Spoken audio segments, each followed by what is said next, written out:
Baik, Assalamualaikum warahmatullahi wabarakatuh. Saudara sekalian, malam ni satu topik yang kontroversial sebab ada dua fahaman ataupun bagi mereka yang boleh buat pilihan sendiri pada malam ni. Saya cuma bagi apa yang ada dalam sains, sama ada you nak percaya kepada satu mazhab ini yang mengatakan MSG ni memang tidak baik, ataupun ada satu lagi yang mengatakan MSG ni no problem, boleh buat macam biasa je. Tapi bagi mereka siapa yang ada pengalaman sini yang pernah, saya tidak nak anda buat pilihan sekarang, dengar dulu, tapi dari sudut pengalaman, siapa yang pernah bila makan sesuatu yang dah dimasukkan dengan MSG, you ada kesan sampingan, sila tulis dulu kat situ supaya kita tengok. Mungkin tak ramai pun, ataupun mungkin ramai, kita tidak tahu di Malaysia macam mana, tapi di seluruh dunia, bermula daripada 1908. Tulis dulu sambil you dengar tu, tulis, sebab kita nak real life testimoni daripada anda sendiri yang berpengalaman selepas makan MSG ataupun Ajinomoto yang dah dimasukkan. Anda pun tahu, kadang-kadang anda sendiri yang masuk, ataupun kedai tu sendiri you boleh nampak dia cedok masuk dalam you punya makanan. Jadi kita nak tahu sama ada pengalaman itu pahit atau manis. Silakan, tak jadi masalah bagi saya, sebab tidak ada the right or the wrong statement yang saya boleh paksa anda percaya, sebab ini adalah pilihan sendiri. Bahkan zaman sekarang saintis dan para doktor pun dah mula percaya balik bahawa MSG ni ada yang kata memang masih teruk, ada pula kata now no problem. Tapi saya nak mulakan pada 1908. Semuanya bermula daripada Japan. Seorang bernama Kikune Ikeda, kalau betul namanya disebut tu, dialah orang yang pertama yang mengeluarkan apa yang dinamakan monosodium glutamate. Kalau anda tahu, dia bermula daripada kepercayaan yang ada lagi satu cita rasa, taste, yang selain daripada yang dipanggil sweet, manis, sour, iaitu sour tu masam, apa tu masin, dan satu lagi bitter, kelat. Part yang kebiasaan, dia mencari satu lagi yang dinamakan the fifth taste. Jadi cita rasa yang kelima ni dia panggil umai, bahasa asalnya, yang dimaksudkan best, sedap, cun lah kira, ataupun umami disebut dalam bahasa international, dia panggil umami. Jadi taste ni sudah jadi popular, umami punya taste ni. Kata orang putih dia panggil savory. Saya belum ada lagi alih bahasa ke bahasa Malaysia. Siapa tahu savory tu apa bahasa Malaysia ni, sila tulis ya. Sampai sekarang saya belum dapat perkataan yang sesuai. Namun terlalu sedap sehinggakan apa saja yang kena dengan MSG ni, dia lebih menyedapkan makanan yang dah sedap. Bayangkan, makanan yang kurang sedap, dia boleh bagi sedap. Macam mana tu? Dan konten dia 78% adalah namanya glutamate. Dan anda kena tahu, bila you dengar perkataan glutamate ni, anda kena belajar sikit. Glutamate ni bukan benda yang alien daripada luar, daripada dunia ni. Setiap daripada tumbuhan, makanan, daging, dan dalam badan kita sendiri, body kita mengeluarkan glutamate. Hampir 50% daripada setiap hari kita buat glutamate tu. Jadi kita ambil cuma 10-20% je daripada makanan. Tetapi kita kena tahu ada lagi 12%, 78% terdiri pada glutamate. Dia sebenarnya amino acid, jenis protein ni, dan memang ada pun dalam fitrah Tuhan dah jadikan. Malam ni cuma kita nak cerita bila orang buat secara artificial, secara tambahan, ditambah dengan sodium. Sodium bila tambah dengan glutamate, monosodium glutamate, MSG, dengan company yang terbesar sampai sekarang pun namanya Ajinomoto tu, itu sebenarnya company yang membuat monosodium glutamate ni. Dan 10% dalam MSG tu ada air, H2O. So 3 bahan utama, glutamate, sodium dan H2O. Baik, asal diperbuat daripada sugar cane pun ada yang buat daripada corn, ada dicampur pun boleh, dan banyak yang menggunakan tapioca, ubi kayu. Dan glutamic acid ni kalau dimakan secara berlebihan memang tak dapat dinafikan. Saya ulang, kalau berlebihan, yang kita menjadi isu sekarang ni, orang yang masuk sikit-sikit tu kurang daripada satu sudu teh, masih lagi diiktirafkan sebagai belum dos yang tinggi. Dos yang tinggi lebih kurang antara 3 hingga 6 gram. Setengah orang 3 gram tu dia dah mula nak pengsan dah. Setengah orang sampai 6 gram pun dia masih senyum lagi. Tapi 3 hingga 6 gram ni kata kajian mengatakan dah ada kesan sampingan. Bawah pada tu kebanyakan orang masih lagi boleh bertahan. Maksudnya tidak ada kesan sampingan. Saya akan ceritakan kesan sampingan yang telah ramai berpengalaman, yang mana yang terutama sekali sensitif kepada MSG. Salah satu daripadanya ialah yang orang paling takut ialah dia damage kepada neuron. Dia merosakkan neuron. Ya, ini cerita orang yang membuat kajian, dan ada juga doktor-doktor yang telah membuat kajian yang berlawanan dengan yang buat kajian kata tidak ada efek langsung ke otak. Neuron ni dia boleh sampai ke, yang takutnya bukan saraf di luar daripada otak, yang takutnya dia masuk dan dia cross kepada orang panggil brain barrier. Ada kan sekatan ke otak ni, dia ada special block dia, ada army dia sendiri. Kata setengah kajian tak boleh lepas, setengah kajian kata boleh lepas. Kenapa? Sebab setiap daripada organ-organ kita di dalam badan kita, daripada hujung rambut sampai hujung kaki, termasuklah jantung, paru-paru, spleen, liver, perut, usus, jantung pun, otak pun, semua ada dipanggil reseptor. Reseptor tu maksudnya penerima glutamate. Dia boleh lock, kan macam cerita COVID juga sekarang, virus tu mesti ada dia punya reseptor kan. Kalau dia lock, barulah jadi cerita tu. Sama juga glutamate, memang setiap sel kita ada yang dinamakan reseptornya. Jadi you hantar je glutamate, dia terima. Bila dia terima tu, dia boleh mengeluarkan kesan-kesan sampingan seperti, kalau anda dah bersedia sila kopi ni ya. Walaupun ramai yang kata tak jadi masalah, tapi kalau you sendiri lepas makan benda yang ber-MSG ni, kalau rasa-rasa, saya cerita daripada sekarang ada lebih kurang 40 ke 50 yang saya tahu yang bertulis.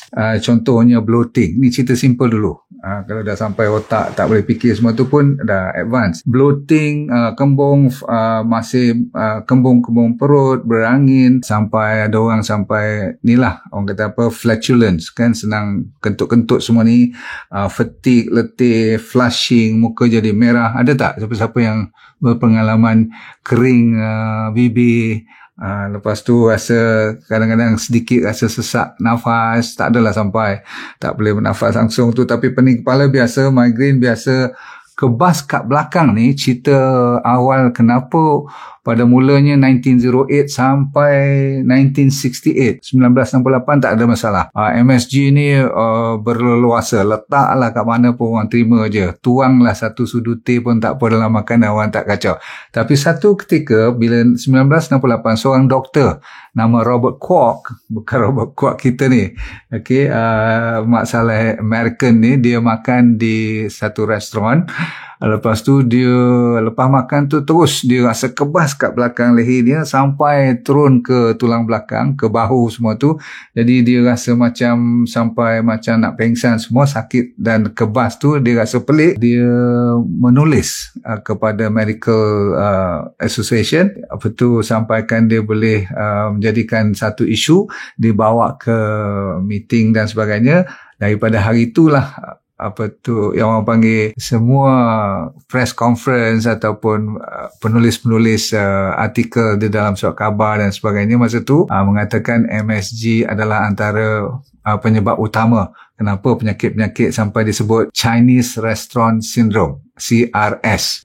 Jadi di Amerika tu kan banyak Chinese takeaway dan sebagainya, jadi orang terlalu careful. Rupa-rupanya sampai daripada cerita ke mata pun boleh menjadi masalah, ke otak pun sampai ada isu-isu dari segi fokus, masalah Alzheimer's, masalah anxiety, depression pun ada, orang yang ada diarrhea, sampai ada orang ada degupan jantung jadi palpitation pun ada juga, sehinggakan orang yang ada muka jadi macam kembang, swollen up dan rasa kebas, nausea, loya, sampai rasa macam sinusitis, orang panggil macam kena flu, ada heartburn, sakit macam GERD pun boleh. Bayangkan kalau ada orang sampai sebelah atas saja rasa lemah. Heran tak dengan MSG ni? Bawah dia tak rasa lemah. Di bahagian lengan ke atas ni dia rasa macam lemah. Kalau yang serius sampai angina, sampai masalah susah bernafas, rasa tekak ni tercekik pun ada, macam kerongkong ni macam cok, faham tak? Lekat macam ada orang block you punya bronchus ni, macam kena orang asthmatic lagilah, kena berhati-hati. Yang ujung-ujung sekali masalah anaphylactic shock, okay, maksudnya sampai macam orang kena allergy yang serius. Baik. Banyak lagi yang saya tak mau dan tak sempat nak cerita, sehingga kan budak-budak yang autistik, kalau you kena dengan MSG ni, dia lebih menerukkan keadaan. Sebab itulah kalau sikit-sikit ada ADHD, Attention Deficit Disorder, dia boleh mengeluarkan masalah tu atau menerukkan keadaan tu. Okay? Dan setengah orang tu ada loss of control dengan dia punya mood, dan kadang-kadang dia jadi pemarah. Kalau saya cerita ni terlalu lebih kepada memberatkan kepada cerita tak boleh ambil MSG. Bagaimana pula dengan pendapat orang yang mengatakan MSG no problem? Kan baru-baru ni you tengok ada juga orang yang keluar, dan bagi saya you dengar je dan you buat keputusan. Mereka mengatakan semua ni bukanlah disebabkan oleh MSG. Mereka kata MSG sebenarnya mild saja. Maksudnya tidak lebih daripada teruknya daripada macam garam. Sebab dia kan ada sodium. So selalunya mereka membuat kajian yang mengatakan MSG tak ada masalah disebabkan selalunya makanan yang bersamaan dengan MSG itulah yang kadang-kadang menerukkan keadaan. Contoh, kalau dia masukkan MSG tu dalam katakan tortillas ataupun burritos ataupun Doritos, kan yang krepek-krepek yang 3 segi, atau you pernah dengar perkataan seperti Pringles, semua tu kan yang bulat-bulat, krepek-krepek yang Mak Saleh ataupun yang modern-modern, ataupun zaman sekarang orang kampung kita pun dah pandai masuk dalam krepeknya supaya jadi sedap. Dan mereka mengatakan bukan disebabkan MSG tu, tetapi disebabkan krepek tu ataupun minyak ataupun bahan-bahan variety lain dalam resepi pemakanan tu yang menyebabkan kalau ada masalah. Faham tak faham? Jadi mereka tidak menuduh cuma MSG lah menjadi isu. Bagi saya serah pada you untuk memikirkannya. Cuma saya sendiri tidak boleh ambil MSG. Terus terang, saya ada alergi kepada MSG. Kalau MSG tu lebih sikit ke, kalau tersalah makan, kalau sikit mungkin tak berapa teruk sangat, tetapi kat rumah memang tak ada langsung sebab saya dah tahu saya tak boleh. Mulut saya jadi tebal, jadi bibir tu macam orang panggil apa, swollen up, bengkak. Jadi saya sendiri tak boleh. Dan kalau saya dengan bengkak mulut saja tak apa, saya takut jadi bengkak kat dalam kepala ke atau bengkak kawasan lain. Kalau jantung pula jadi masalah. Jadi saya buat keputusan saya tak akan ambil MSG. Anda buat keputusan. Dan zaman sekarang kalau dalam KFC ke memang dah bertulis dalam banyak kajian, banyak nugget-nugget yang you dapat daripada frozen food, all the processed food. Sebab tu saya tak bagi dalam D&D diet you ambil processed food. Sebab kalau you ambil pergi supermarket, you pergi kat tengah kawasan yang semua dalam tin, dalam paket, dalam semua yang bertulis, dan mereka sekarang ni dah pandai. Saya terus terang, mereka tak akan tulis MSG sebab kita orang Malaysia pun dah pandai. Kalau tengok MSG kita cuba lari-lari lah, tapi terkena juga. Sebab apa? Hampir semua, saya ulang, berkata hampir semua makanan yang you tak tahu yang dia bertulis MSG ada dalamnya dipanggil glutamate, termasuklah gergasi-gergasi yang mengeluarkan bahan-bahan yang makanan dan minuman manis yang bercampuran pula dengan aspartame. Aspartame yang macam ni yang dipanggil sweetener tu kan, artificial sweetener tu. Jadi aspartate tu kalau you ambil sekali pula dengan glutamate, cukup cun lah. Dah lah datang daripada aspartame satu kali lagi tentang minuman tu. Dah masuk pula dengan glutamate, monosodium glutamate tu, habis cerita. Dan bentuk dan nama dia bagi dalam tu, you tengok kat label, you tak akan perasan. Sebab dia akan kata, simple je. Dia kata modified food starch. Mana tulis MSG? Dan perkataan pun food starch. Starch takkanlah you takut kan? Tapi itu adalah sebenarnya ialah MSG. Macam dia bagi nama, kalau dia kata kat situ E621, dia tak boleh lari. Kalau kat negara-negara barat, negara Amerika, wajib kalau you masuk, you tulis E621, confirm itu adalah MSG. Kadang-kadang 625, kadang-kadang 618. Nama-nama ni ada lebih kurang 10 kod yang kita sendiri sebagai orang kampung manalah kita tahu. Tapi saya pendekkan cerita, apa saja yang dibuat dalam tin, dalam paket, dalam yang bertarikh, ada luputnya tarikh tu, hampir 80% daripadanya memang ada glutamate. Dalam bentuk seperti nama kalsium sodium caseinate. Mana you nak tahu benda tu namanya MSG kan? ataupun namanya seperti textured protein. Nama pun macam cantik je nama, textured protein, padahal itu adalah glutamate. Kalau benda tu baik, kenapa dia orang nak lari, nak hindarkan? Jadi saya persoalankan. Kalau benda tu baik, sos-sos tiram, sos-sos yang soya, banyak dalamnya ada glutamate juga. Okey. Ada yang tulis HVP, ada yang tulis glutamic acid, ada yang tulis monopotassium glutamate, HPP, plant-based lagi dia tulis kat situ, plant pula tu. Okay, yeast extract, autolyzed yeast, maltodextrin, lagi apa, vegetable broth, ada flavoring lagi, ada dia tulis kat situ natural flavor pula. Takkah macam kita tu diperbodohkan sebenarnya? Saya cerita ni sebab ini satu kontroversi yang dah terlalu lama kita biarkan. Jadi kita tak boleh lawan dengan gergasi sebab mereka dah terlalu besar dan kadang-kadang mereka boleh pegang FDA, WHO semua. Kadang-kadang kalau kita lawan pun tak guna. Yang perlu kita ialah kita jaga diri kita. Sebab apa? Bila dia tulis natural flavor, bahan-bahan soy product, kebanyakan sirap pula. Sirap pun satu jugalah. Kecap-kecap ni. Okay.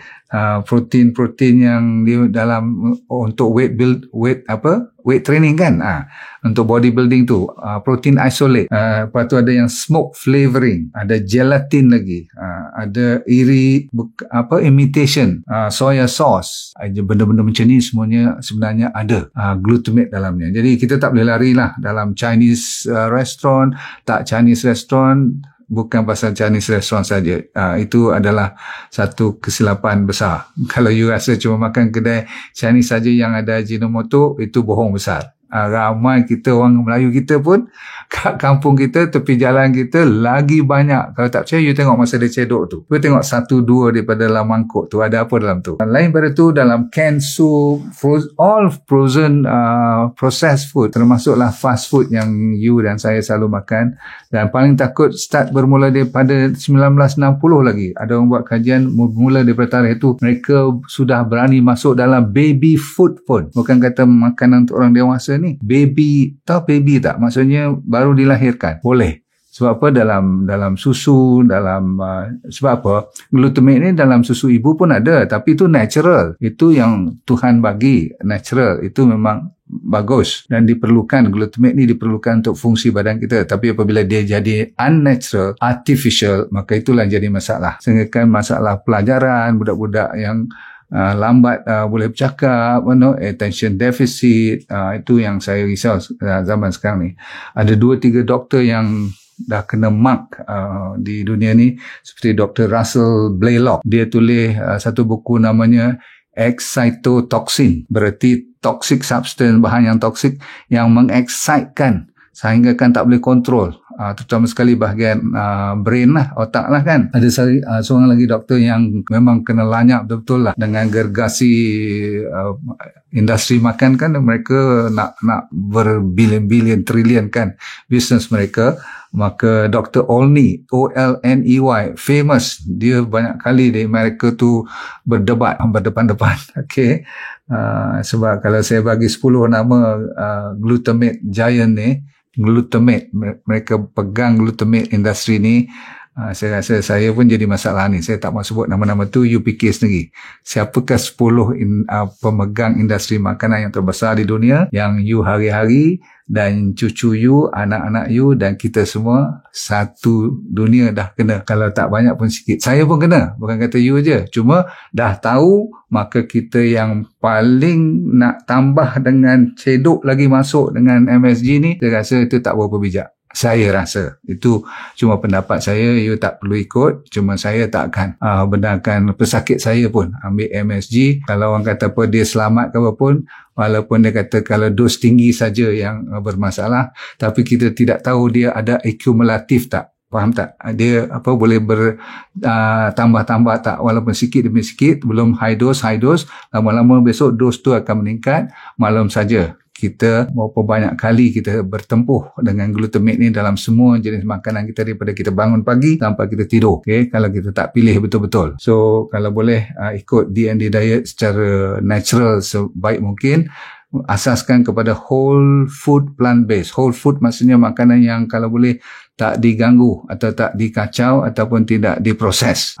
Bolehlah Kalaupun kita dah ada sikit sebanyak spray sana spray sini, itu pun kita tak boleh kontrol kan. Daripada sudut pemakanan, sekurang-kurangnya kita jangan tambah lagi dengan monosodium glutamate. Itu pendapat saya, dan you sendiri tahu kalau berlaku kepada family sendiri, saya katakan insulin pun boleh naik ni. Disebabkan oleh MSG ni, dia 300 kali ganda cepatnya naik insulin kalau you ambil banyak MSG dalam badan you. Bila insulin tinggi, penyakit yang saya cerita tu sindrom X tu kan, diabetes, high blood pressure, kolesterol, obesity, penyakit jantung, tak cukup lagi. Tak salah nak minta kanser pula. Baiklah tuan-tuan sekalian, saya rasa cukup dulu saya bagi sedikit ilmu pada hari ini. You nak ikut sebelah mana, saya dah buat keputusan untuk mengajak anda supaya kalau boleh kontrol yang mana kita tak sempat dan terlepas ke dalam mulut kita tak tahu tu, boleh dimaafkan lah saya kira. Tapi malam ni you dah lebih bijak daripada semalam. Itu dah tujuan kita, untuk memberi semangat supaya you betul-betul kontrol.